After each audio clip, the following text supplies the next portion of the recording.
You'll see that your microphones are switched off, but please, if you have any questions, pop them in the chat because I have some wonderful people that will support and read your questions and answer while I'm presenting. If you are interested in accessing Damstra Academy for any of the training videos, then please email service@damstratechnology.com, attention the training team. JP will put that email address in the chat for you. So what I'm going to do is turn my camera off. You'll see that I'm sharing the screen, and let's jump straight into event locations and Damstra safety. Here we are in the home page or the dashboard of Damstra safety. And you know that until now, in the events register, for any type of event, apart from selecting an accountable site, this accountable site here, you could also free text in an event location, which means that this location was really hard to report on because it was non-uniform, prone to typos and errors. So the new feature, event locations, enables a drop-down list of locations associated with the accountable site. So let's go switch that on in your safety system. I'll head up to settings, down to users, user group profiles, actions, edit that group access, and under settings, this is where you'll find locations. So I turn that on for a W, and I would do this for all the user group profiles that you want to access the location settings and save that group access.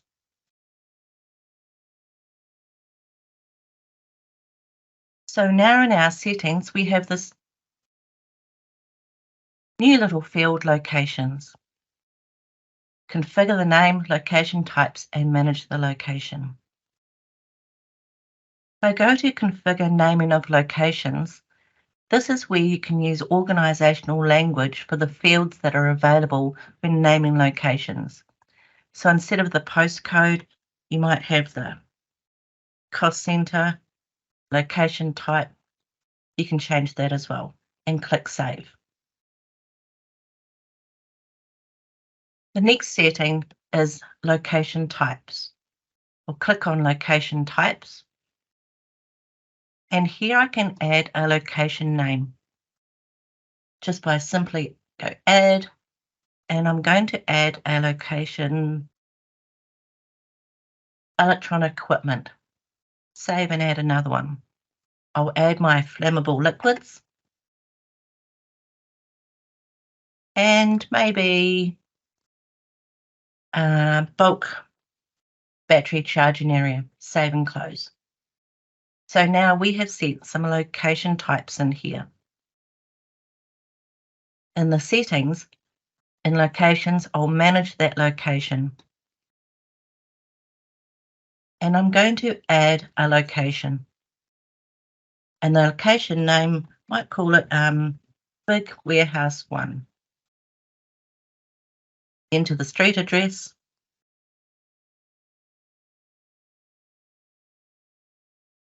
The city. And in this country, if I type really fast, I can get New Zealand in there. I come down here to the location types. And it says type something. I don't know what I've just put into those location types. If I press the space bar, I can see all my location types in there. So I'm going to make that as where my electronic equipment is, my location type. And if I scroll down here, this is where my big warehouse location is situated. I scroll down there, my big warehouse 1 is situated in the Happy Valley mine. So I'll shoot that one across to the Happy Valley mine and save that location. And of course, you can go back and edit if you make a typo yourself. Now, in my settings, manage the location, I've added a location.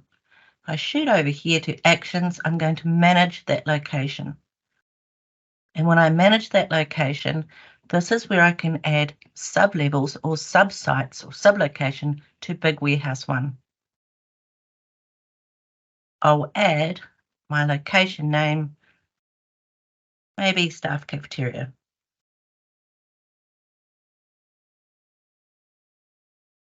My location type, it's in my operations, save that sub-location.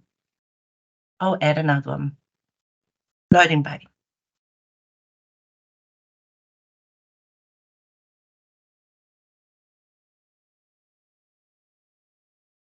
That can be in operations as well. And then from here, I'll just click back. So now that I've added those locations or that location to Happy Valley Mine, what I'm going to do is go to my settings again, and in my options and preferences, you'll see this new little bit here, event locations. Changes the event location field from a free text to a drop-down. So I'm going to show my drop-down list for event locations and save. Now when I go back to my event register and edit an event,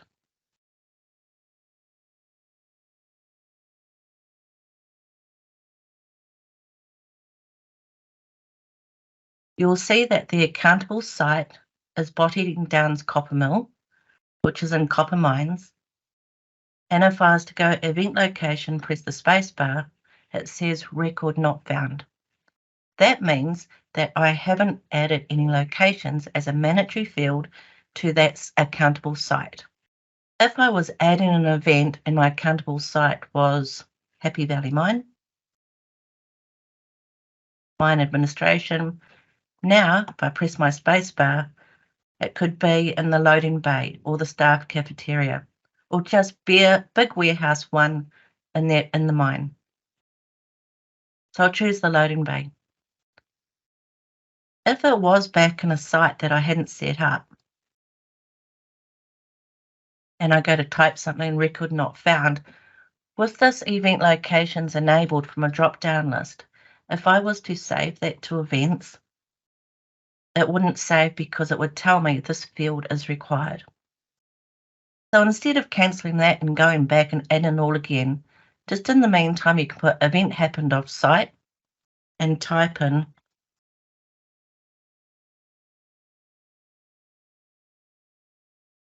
the loading bay and save that event.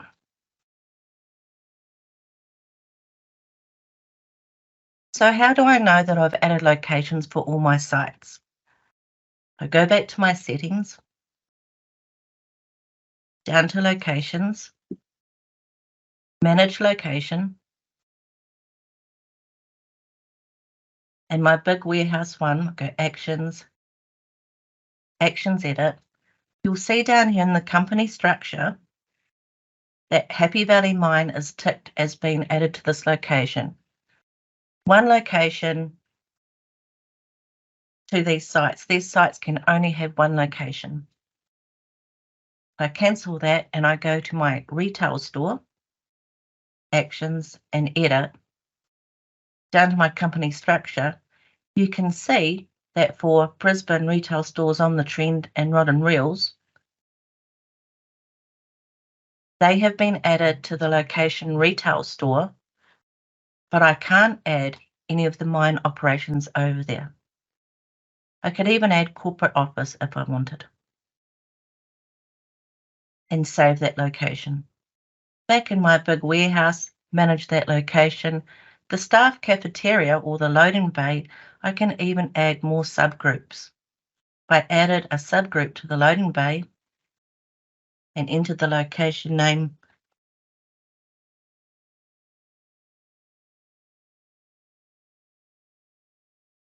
save that sublocation. Now when I go back to my events,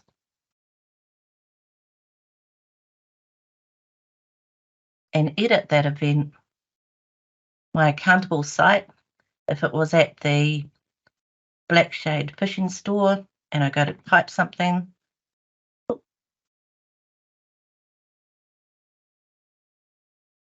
I can choose that it was at the retail store in the hardware section. And then it's even got the previous event location added as the free text, so you don't lose that original bit there. If I was to choose back in my Happy Valley, type something there. Now you've got my 3 levels of where the exact location is: Big Warehouse, the Loading Bay, the Fleet Vehicle Park. And save that. So where else is this event location relevant? If I was to go down to my assets, to my substance register, and look in a substance in here, you'll see that I have got location of storage. And I could add the location of the storage. And the location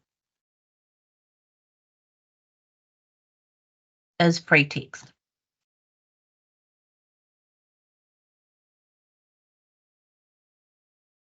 And save that storage location. I think if I'm right there.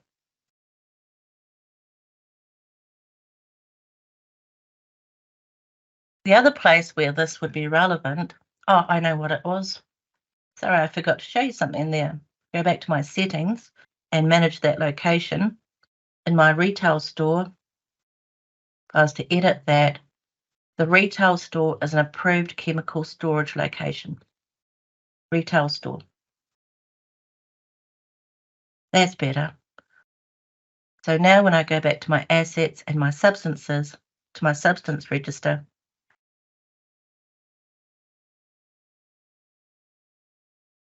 edit the location of storage, and add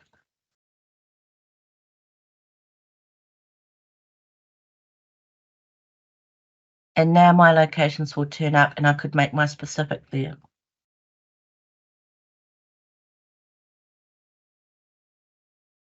So that's how it works in substance register as well. The other place where it may turn up, in risk, if you have the new module risk assessment WHS, and we edit that, again we've got location here. And all our locations turn up here. So I can go, it's in civil construction projects as a location. So that's how you get free text to drop down lists in those 3 areas. I head back to my home page. That's all I have about locations at this time. I want to move on to sensitive users now. So until recently, there were 2 options for sensitive users. You would go to Settings, Options and Preferences, and enable something down here that says Enable Global Sensitive Users, which means the people who had sensitive user ticked in their user group profile would appear in the drop-down lists for any site that they had allocated in their site structure. But that wasn't suitable for our multi-geographical sites or cooperative customers, because you might belong to Christchurch head office as your group or your admin or payroll group, but you actually worked in Wellington at the operations depot. So unless the operations depot in Wellington was allocated to your sensitive user structure or your user site structure, which gave you access to all the events and everything else, wasn't suitable. The other option was to turn off global sensitive users, and that was very limiting. So here's the change. I go to my settings and I'll go down to my users, user authorization. And we have a look at Tom Smith. And if I was to go actions and edit Tom Smith, you'll see that sensitive user bit has gone.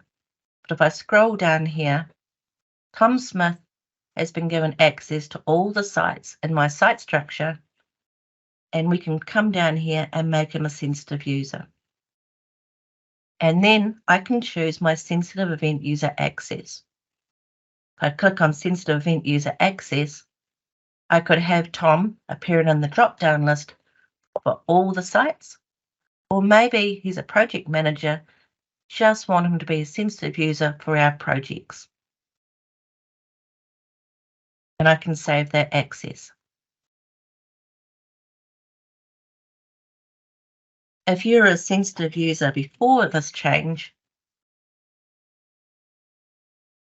you are already a sensitive user. Your sensitive user access will match what was in your site structure. And of course, you could come in there and edit that.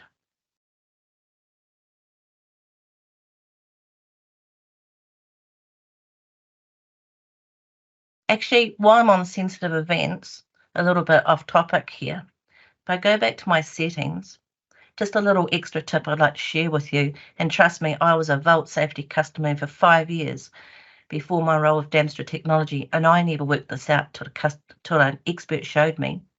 In the settings, I go Events, Event Fields Mandatory, and I scroll down here. There's a confirmation message for sensitive events in the portal, and I guarantee that most people this is a blank space. It was for me for many, many years. This is where you can configure a message to the person adding the event when they click sensitive event. You could type anything you want in here. So it says a sensitive event in the portal. What that means is if I go to my safety portal and I go to report an injury and I make that a sensitive event, that confirmation message pops up. So if I go yes, and then my sensitive user minimum 2 required, don't freak out that Bevan Mitchell, Thomas Smith, Tim Copperfield, or anyone else are showing up multiple times. It's because I haven't chosen an accountable site. So now if I choose I belong to Christchurch office, a corporate office, now my sensitive event just shows the people selected or the people allocated to corporate office. If I was to change that to projects, hoping that I would see Thomas Smith appear there. It's a little bit about the portal. And of course, you can't add a sensitive event via the Notify app, but you could get the workers or you could make it a sensitive event afterwards.